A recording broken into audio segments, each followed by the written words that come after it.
कहा उधों ने हंस करके अभी वृंदावन जाता हूँ। उधों ने कहा कि आप कह रहे हो तो मैं जाता हूँ,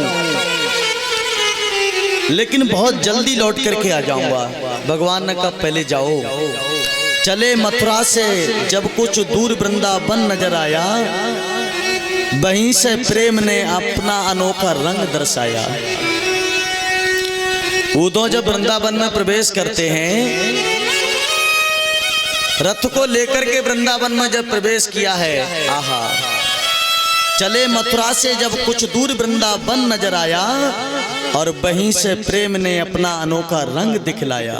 उलझ कर वस्त्र कांटे में, आहा, उलझ कर वस्त्र कांटों में लगे उधों को समझाने। तुम्हारे ज्ञान का पर्दा फाड़े हम हैं प्रेम दीवाने। है प्रेम जगत में सार और कोई सार नहीं है। मन कर ले सच्चा प्यार और कोई प्यार नहीं है। बिटप झुक झुक ये कहते थे, इधर आओ उधर आओ। पपीहा कह रहा तापी, कहाँ ये भी तो बतलाओ। नदी जमुना की धारा शब्द हर हर सुनाती थी। भमर गुंजार भी ये कहते हैं, मधुर आवाज आती थी। है प्रेम जगत में सार और कोई सार नहीं है। मन कर ले सच्चा प्यार और कोई प्यार नहीं है।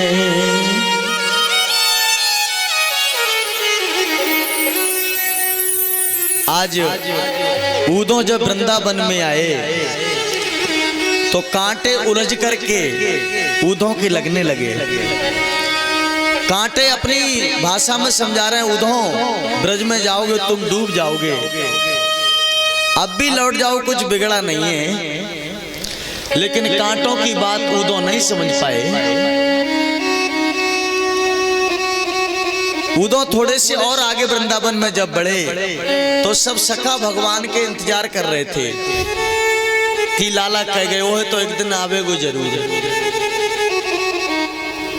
भगवान के सखाओं ने दूर से देखा, मदमंगल कहने लगो, ये भैया लग रही है लाला आए गए हो आज। बोले क्यों? बोले रथ तो भैया जिस पर लाला बैठ के गए हो मथुरा, आए गए हो। दामा कहने लगो फिर खड़े खड़े कहाँ देख रहे हो, चलो लाला को स्वागत करेंगे भाग करके। मदमंगल बोलो मैं नहीं जाऊंगा, मैं उससे नाराज हूं। आएगा हाथ जोड़ के माफी मांगेगा और दोबारा ना जाने का वादा करेगा, तब हम उससे बात करेंगे, वरना बात ही नहीं करेंगे, हम उससे नाराज हैं। सब ग्वाला दौड़े दौड़े गए, मदमंगल पे भी नहीं रहा गया। नाराजगी तो बाद में जताऊंगा, पहले लाला को स्वागत तो कर लो। मदमंगल भागो भागो गए। सभी ग्वाला जब रथ के पास में पहुंचे, पल्ला उघार के देखा, आहा,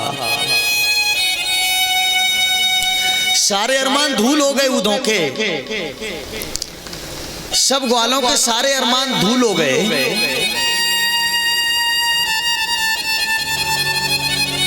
किसी के चक्कर में आए कोई निकला। उधो बोले प्रणाम, मैं मथुरा से आया हूं, गोविंद ने भेजा है। ग्वाल वाल कहने लगे बरसों के बाद भेजा है वो भी तुम्हें, खुद उन्हें आने का टाइम नहीं है। क्या करें हम तुम्हारा, क्या आरती करें तुम्हारी। उधो बोले भैया और कुछ नहीं चाहते, बाबा नंद के भवन का गेट बता दो। अब बाबा नंद का घर कौन सा है। सब ग्वाल वालों ने कहा कि रास्ता बिल्कुल सीधा हो गया है और क्लियर हो गया है। ये सामने जो नदी बह रही है ना, पानी है, ये पोखर का पानी नहीं है, ये गुवाहाटी का पानी नहीं है, किसी नदी का पानी नहीं है। ये जो जल नजर आ रहा है ना, ये पानी भगवान जगन्नाथ से मथुरा के लिए गए हैं। नदरानी यशोदा, गोपी ग्वाल सब भगवान के विरह में रोते रहते हैं।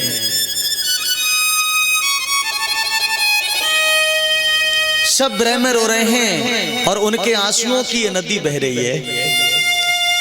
बाबा नंद के घर का रास्ता क्लियर हो गया है। जहां से नदी का उद्गम है ना, वही बाबा नंद का घर है।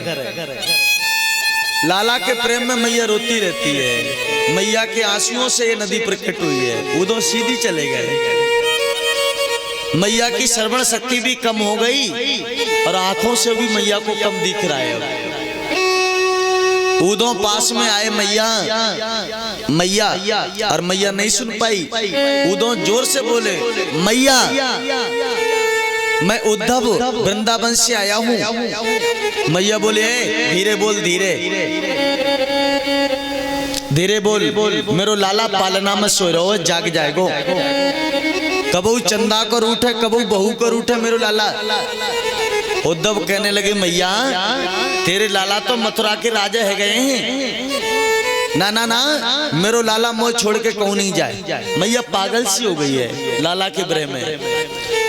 मेरो लाला मोह छोड़ के कहूं नहीं जाओ करे, मेरो लाला पालना में सो रहो है।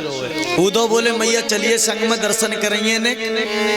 और मैया पालने की तरफ गई तो पालना खाली, मैया धर्म से गिरी। मैं पागल मैया हूं, लाला तो कब को गए हुए।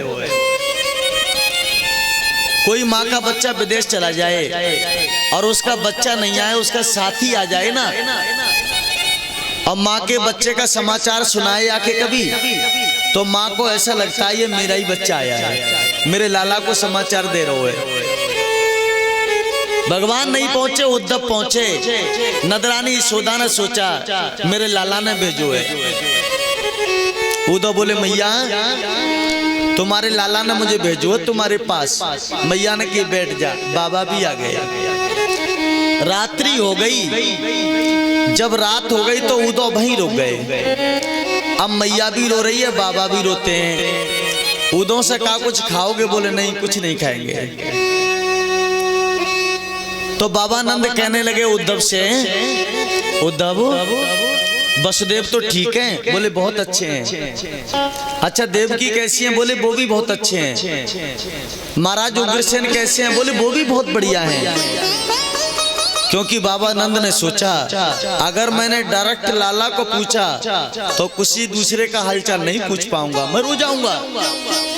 इसलिए सबको पूछ लो, उसके बाद लाला को पूछेंगे।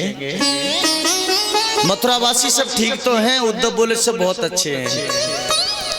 और मेरो लाला, हमने सुना है अब तो वो बहुत बड़ा राजा बन गया है मथुरा का। अच्छा मथुरा का राजा बन करके का वो इन बूढ़े माता पिता को कभी याद करता है? उद्धव बोले, बाबा तुम्हारे विरह में वो बहुत रोते हैं, दिन रात रोते हैं। और उन्होंने ये कहा कि वो मुझे याद नहीं करें। और उद्धव का जितना ज्ञान था सारा ज्ञान भंग हो गया। उद्धव मन में सोचने लगे दुनिया के शास्त्र, दुनिया के ग्रंथ ये कहते हैं कि भगवान से प्रेम करो, और जिनका भगवान से इतना प्रेम है उनके विरह में रो रहे हैं, अब इनको ज्ञान ही क्या देंगे हम। उद्धव का सारा ज्ञान भंग हो गया। बाबा नंद कह रहे हैं, उद्धव हमने अपने लाला को बड़े कष्ट दिए थे, हमने तो अपने बेटा से गैया चरवाई थी उससे, हमें क्या पता था वो देवकी वसुदेव को लाना है। यशोदा मैया बोली, एक दिन माखन की मटकी, छोटी सी मटकी फोड़ दी, मैंने अपने लाला को उखल से बांध के मारो, क्या मेरो लाला मुझे याद करे कबू? उद्धव बोले बहुत याद करते हैं। उद्धव का सारा ज्ञान भंग हो गया।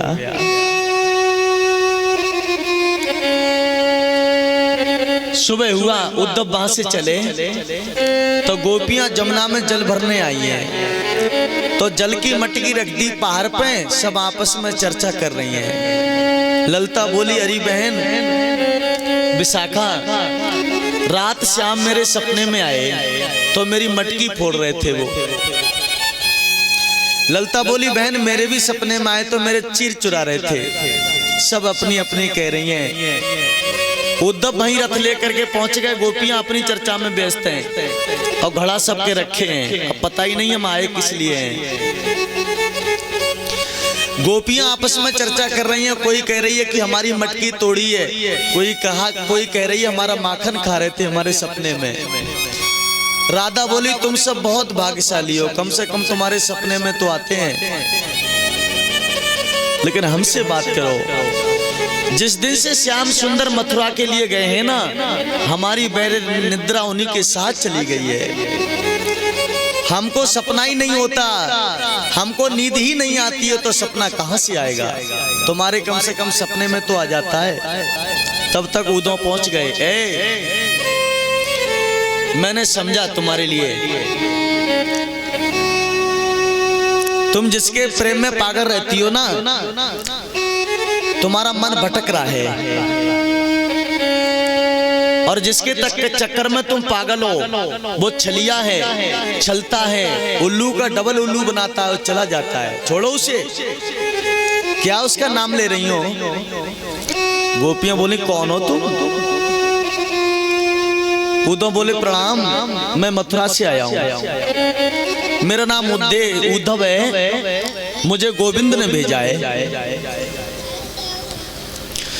मुझे गोविंद ने भेजा है, उनका संदेशा लेकर के आया हूं मैं।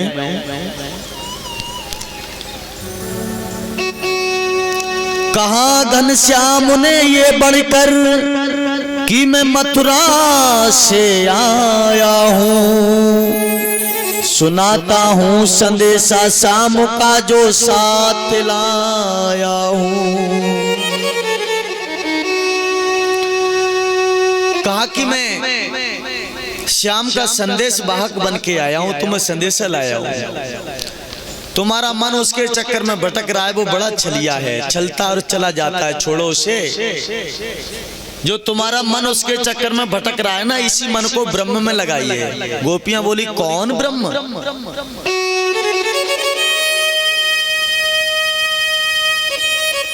उद्धव बोले, मैं तुम्हें ज्ञान देने आया हूं, भगवान का मित्र हूं, इसलिए तुम्हारा भगवान से बड़ा संबंध है, तुम उसके चक्कर में रो रहे हो। बोलो जय श्री कृष्ण। गोपियों ने कहा, बरसों के बाद उन्हें टाइम नहीं है हमसे मिलने का, बरसों के बाद भेजा है वो भी तुम्हारे लिए, बरसों का वादा करके गए थे, बरसों के बाद भेजा है वो भी तुम्हें। क्या करें हम, तुम्हारा आरती करें क्या? अब उद्धव मौन खड़े हैं। उद्धव कह रहे हैं, देखो भैया, हम तुम्हारे भले के लिए कह रहे हैं, उस ब्रह्म में मन को लगाओ। कौन ब्रह्म? बोले, जिसके ना हाथ है ना पैर है, वो निराकार है। बिन पग चले सुने बिन काना, और बिन कर कर्म करे बिदनाना। बोले, बगैर हाथों के दुनिया के कर्म करता है वो, बगैर पैरों के दुनिया में जाता है। गोपियों ने बड़ी सुंदर बात कही है। अच्छा, आप जिसकी बात कर रहे हो ना कि ब्रह्म में मन लगाओ, तो ब्रह्म तुम्हारा है कैसा? उसका स्वरूप बताओ हमें। नीला पीला काला, उसका कोई तो स्वरूप होगा। अब निराकार का स्वरूप कौन बता दे भैया? निराकार का कोई स्वरूप होता ही नहीं, स्वरूप साकार का होता है।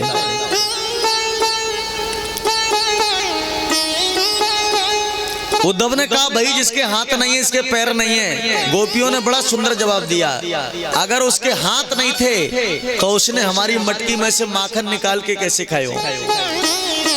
अगर उसके पैर नहीं थे, हमारे घर तक चल के कैसे आयो?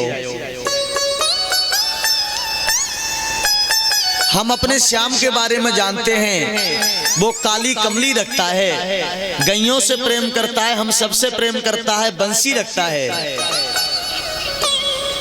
तुम अपने पर ब्रह्म के बारे में तो बताओ कम से कम, उस निराकार के बारे में वो है कैसा? उद्धव मौन हो गए। गोपियों ने बड़ा सुंदर जवाब दिया, उद्धव ऊधो मनना भय 10-20। हे उद्धव, तुम कह रहे हो ब्रह्म में मन को लगाओ, लेकिन मन 10-20 नहीं है। गोपियों ने कहा ऊधो मनना भय 10-20। एक हतो सो गयो श्याम संग, एक हतो सो गयो श्याम संग। अब कोरा देई से ऊधो मनना। इंद्री शिथिल भई केशव बिन, ज्यों देही बिन शीश। तुम तो सका श्याम सुंदर के, जुगुल योग के ईश। और ऊधो मनना भय 10-20। ऊधो मनना भय 10-20।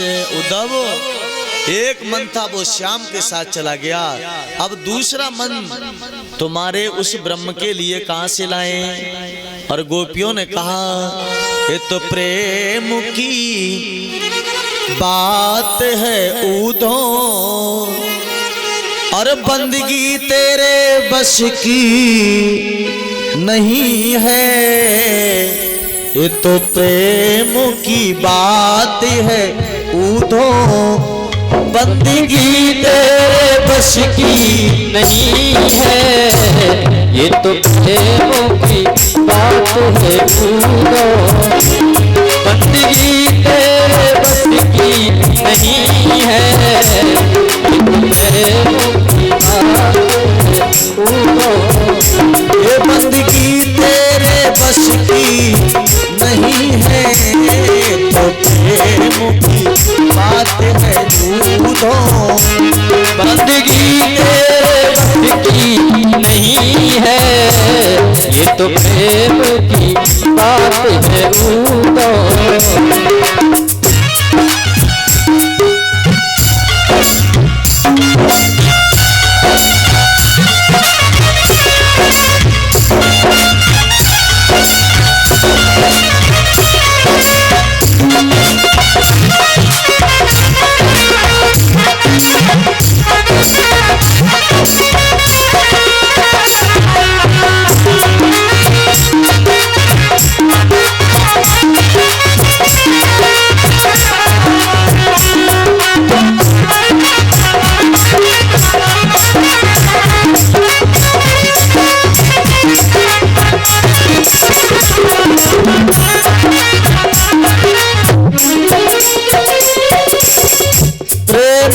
बालों ने कब तक पूछा, उनकी पूजा में सुन ले ऊधो।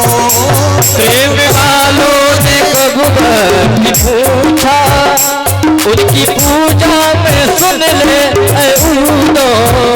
प्रेम वालों ने कब तक पूछा, उनकी पूजा में सुन ले ऊधो। दम पे यहाँ दम पे होती है पूजा, यहाँ दम पे होती है पूजा। सर झुकाने की फुर्सत नहीं है। ये तो प्रेम की बात है ऊधो, बंदगी सबके बस की नहीं है। ये तो प्रेम की बात है ऊधो। ये तो प्रेम की बात है ऊधो, बंदगी तेरे बस की नहीं है। ये तो प्रेम की बात है ऊधो, बंदगी तेरे बस की नहीं है। यहाँ सर दे के होते हैं सौदे, यहाँ सर दे के होते हैं सौदे। आशिकी इतनी सस्ती नहीं है। यहाँ सर के होते हैं इतनी नहीं है।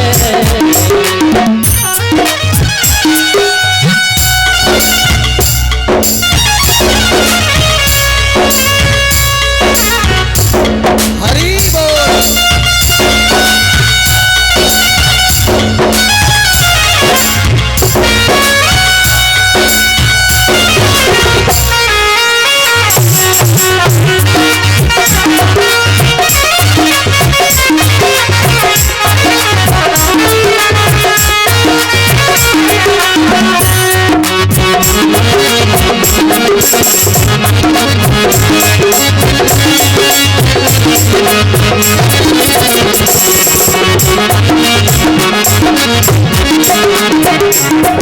जो असल में है मस्ती में डूबे, उन्हें क्या परवाह जिंदगी की। जो असल में है वे उन्हें क्या परवाह है जिंदगी की। जो असल में है मस्ती में डूबे, उन्हें क्या परवाह जिंदगी की। जो उतरती है चढ़ती है मस्ती, जो उतरती है चढ़ती है मस्ती। जो उतरती है चढ़ती है मस्ती, वो हकीकत में मस्ती नहीं है। ये तो प्रेम की बात है उदो, बंदगी सबके बस की नहीं है। वो तो प्रेम की बात है उदो, बंदगी तेरे बस की नहीं है। ये तो प्रेम की बात है उदो, बंदगी सबके बस की नहीं है। या सर दे के होते हैं सौदे, या सर दे के होते हैं सौदे। आशिकी इतनी सस्ती नहीं है। यहाँ सर लेके होते हैं सौदे, आशिकी इतनी सस्ती नहीं है।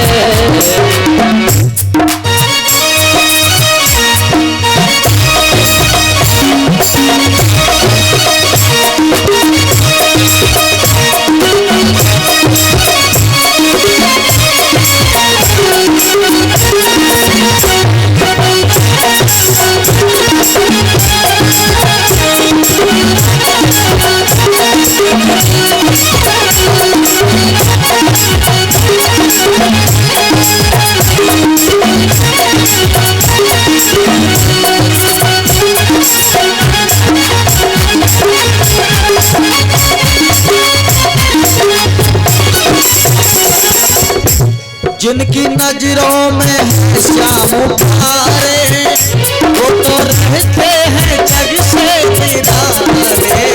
जिनकी नजरों में है श्याम प्यारे, वो तो रहते हैं जग से निराले। जिनकी नजरों में मोहन समाए, जिनकी नजरों में मोहन समाए। वो नजर फिर तरस की है। प्रेम की बात है उदो, बंदगी तेरे बस की नहीं है। तो प्रेम की बात है उदो, बंदगी तेरे बस की नहीं है। बंदगी तेरे बस की नहीं है। बंदगी तेरे बस की नहीं है। गोपियों ने बड़ा सुंदर जवाब दिया उद्धव, ये तो प्रेम की बात है उद्धव, बंदगी तेरे बस की नहीं है। यहाँ सर दे के होते हैं सौदे, आस की इतनी सस्ती नहीं है। उद्धव तू हमारे और श्याम के बारे में कुछ नहीं जानता भैया। उद्धव कहने लगे हमको प्यास लगी है, गर्मी भी लग रही है। गोपियां बोली बह तो रहा है सामने जल, लगाओ डुबकी। उद्धव ने जब डुबकी लगाई तो प्रेम सरोवर में ऐसे डूब गए, ऐसे डूबे 7 महीना के बाद उछले हैं। भगवान से कह के आए थे 2-2.5 घंटे में आ जाएंगे, 7 महीना हो गए। अब 7 महीने के बाद उद्धव ने गोपियों को प्रणाम नहीं किया है, गोपियों के चरणों को भी नहीं, गोपियों के चरणों की रज को दंडवत किया है, प्रणाम किया है कि मैं तो इन गोपियों के चरणों की रज के लायक तक नहीं हूं, जो भगवान की विरह वेदना में इतनी पागल रहती हैं। गोपियों ने कहा उद्धव मथुरा यहाँ से दूर नहीं है, हम चाहेंगे तो 2-2.5 घंटे में दर्शन करके वापस आ जाएंगे, लेकिन उद्धव वियोग कोई योग से कम नहीं है, हमें उनके विरह में भटकने की आदत सी हो गई, हमको आनंद आ रहा है। तब तक भमरा आ गया, भमर गीत हुआ वहां, बहुत सुंदर।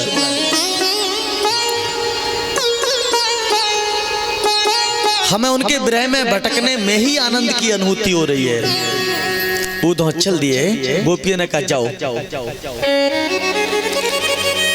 उद्धव कन्हैया के पास आए, कन्हैया ने कहो उद्धव तुम तो कह रहे थे 2-2.5 घंटे में लौटे आएंगे, 7 महीने हो गए। उद्धव कहने लगे गोविंद कटे पर नमक मत लगाइए, आप बगैर ब्रजवासियों के कैसे रह लेते हो? वो तुम्हारे विरह में इतना तड़प रहे हैं, दिन रात तड़पते हैं, रोते हैं, तुम्हारे अलावा उन्हें कुछ नहीं भाता गोविंद। भगवान बोले उद्धव जरा आंखें मीचियो। उद्धव ने आंखें मीची, खोलो जरा, तो देखा राधा रानी बगल में और समस्त गोपियां नजर आई। भगवान बोले उद्धव गोपियां मुझसे अलग कभी हो ही नहीं सकती है। बोलो जय श्री कृष्ण। कभी नहीं।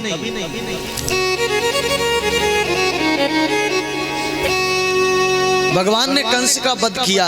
कंस की दोनों पत्नियां अपने पिता के पास गईं।